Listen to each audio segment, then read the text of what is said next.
So I flew down to Adelaide to attend the biggest maker fair in the southern hemisphere, with over 100 stalls and over 5,000 people attending. It's a long video, but let's see if we can keep up with the pace.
So I finally made it down to the Adelaide Maker Faire. A little bit of a few issues on the way, as in having to take my shoes off at security and run through the whole terminal without my shoes on. But finally here, it's going to be a blast. A little bit early, but I'll be able to take some shots around. So come on in. There were so many things to see and do at the Adelaide Maker Faire. I also shot some 360-degree footage, so check that video out as well.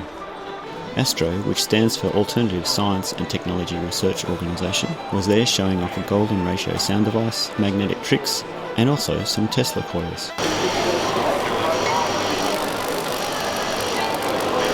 The STEMSEL Inventors Club is a makerspace club for kids, and we're showing off their robotic head and other knickknacks they created. And check this out, the HALLET COVE Robotics Club attended the US National Sea Perch Challenge. One of our teams placed 5th and the other placed equal 6th. Excellent. They also gave me a guided tour of all the other stuff they were making. So this is a coin sorting robot. Coin sorting. Basically put in a coin. This, which is basically a pickaxe chip. Yep. And you've got SG90s there, I see. Yep. Cool. Excellent. Line following robot. So you press the button a amount of times. Yep. And it registers, so we don't tell you. Oh yeah. Down to 0. And now what's this over here? The bit thing with the water. So we've got drains from this one into there. So do we want to try that? So from here to go back. Right at the top, and I'll tell them that it's full. And it's fantastic. Good on you guys. So did you come up with this kit? Or is it we've extended the kit. Yeah. So the original kit was literally just a bit of hardware, and we've actually added some extra components to it, and use a graphical user interface now to program everything. Okay. So that's how sort of fantastic. The amateur radio experimenters were showing off their MacGyver skills again. So you're using a tape measure for an aerial. Fantastic. Of course. That's very ingenious. Very MacGyver, I think. Well, that way when we go careering through the bush, it's flexibles over. And Adelaide Robotic Combat were there giving people a chance to get addicted to RoboWars.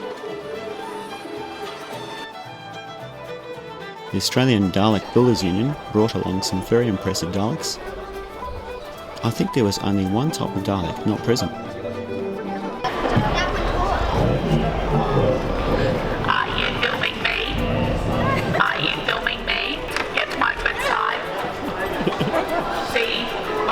Side. That's a great side, that one. Exterminate. Exterminate. This is the Australian version. Exterminate. Exterminate.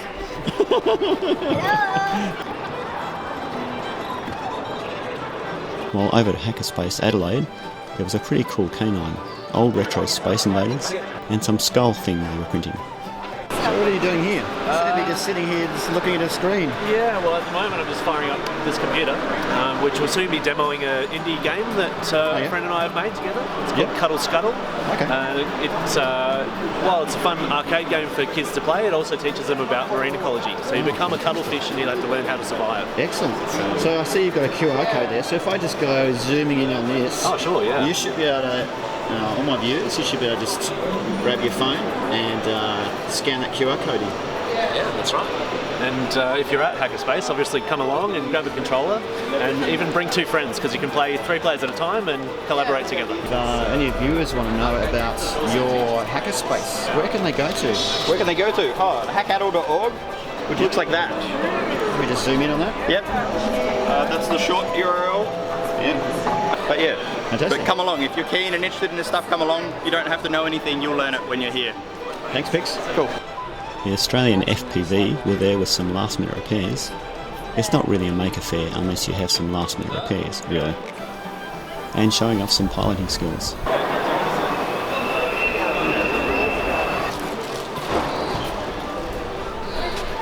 There's a bit of carnage for you. What happened there? Hit a tree.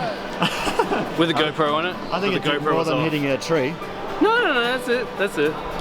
It was at probably about, I don't know, 80, 90 kilometres an hour. Yeah, hit a tree. It was all good. I just need to replace the motor now. Yeah, oh, well. That happens all the time. Yeah, that's right. A couple of old engine enthusiasts turned up showing us some unique engines that they had either restored or made from scratch. A bunch of vehicle collectors turned up to show off their pristine cars. Nice. This car has had only one owner. Wow. And the other end of the spectrum were the Australian Electric Vehicle Association. Hey, no flux capacitor. The new Varangian Guard were there showing us that old is actually new.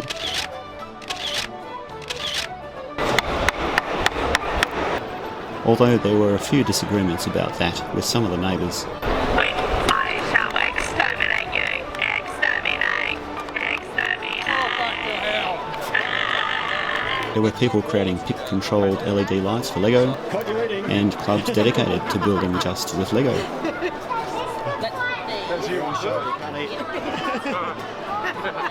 I'll just come back again. Get you eating again. Strange Creatures were making some strange creatures with recycled materials. So you're the only stall owner here, are you?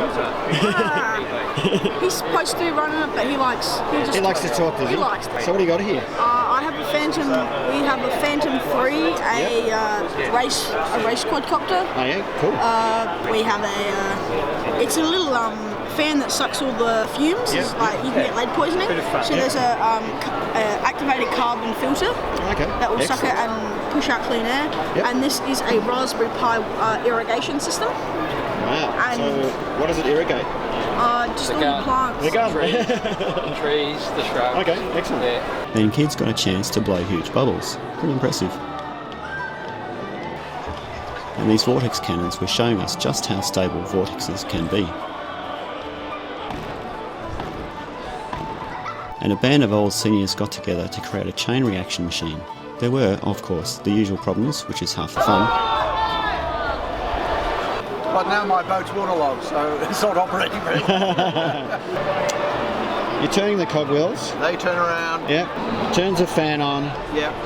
Pushes the boat along, and there's a pin on the end of the boat. And when it gets to the end, Hits the balloon. hits a balloon, bursts it, And the spool falls down. pulls the pin, releases the marbles.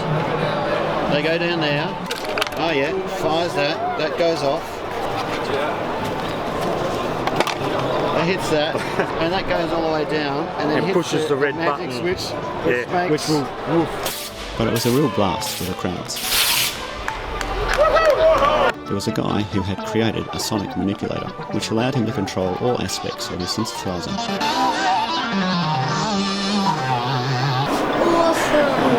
VoiceBox is an alternative way of creating a three-dimensional display which relies on persistence of vision.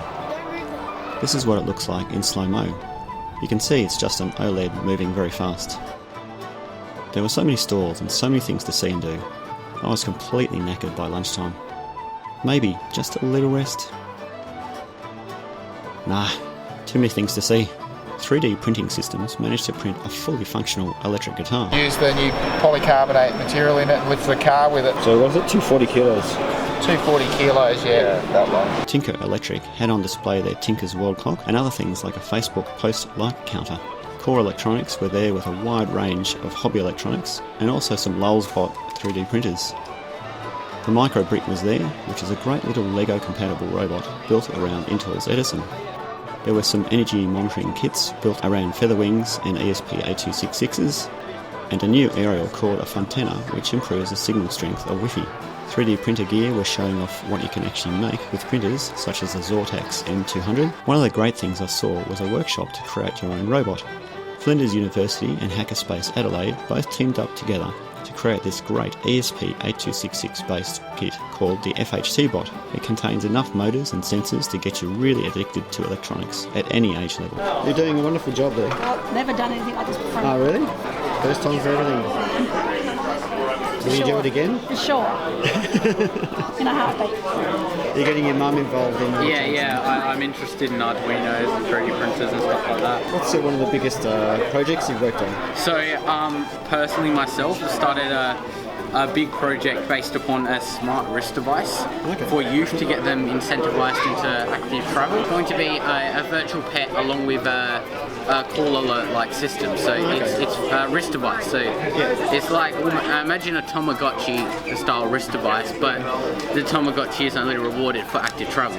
Using a display like e-ink or? I'm using a 0.96 inch monochrome LCD. Okay, so you're concerned about power requirements?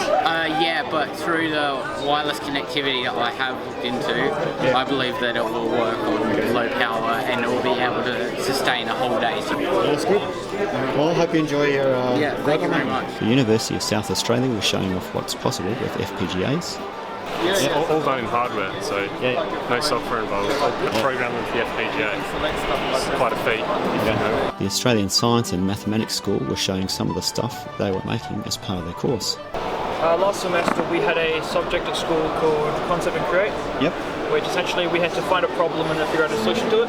Okay. So one of the groups made this, which essentially gives a countdown before the light turns green, so that drivers have time to stop, turn off their engines, that kind of thing, to save petrol money. Okay. And then the idea is they're also powered by solar panels on top of them. Are there any sensors in there? I don't think there are in this prototype. Okay. But yeah, they were talking about adding sensors to see how many cars were there, so you can actually kind of make... Control things a bit more. Yeah. Okay, excellent. The Trinity College Baconeers were there hosting the first Tech Challenge competition. Emmanuel College turned up with some of the things their kids were learning at school. It's made. So this is our entry for the woman competition. Great. To pick up balls in the little wings up here.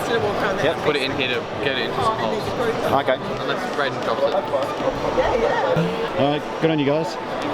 And then there was a small competition that was run at the show, where school kids had to design, build and code up a robot that would pick up 6 golf balls and place them in a hole.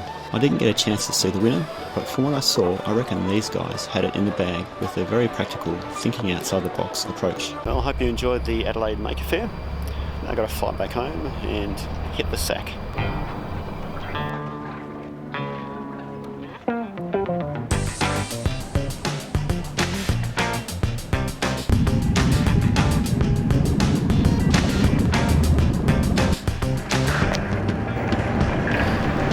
This is a track for young players. Make sure you remember where you parked your car.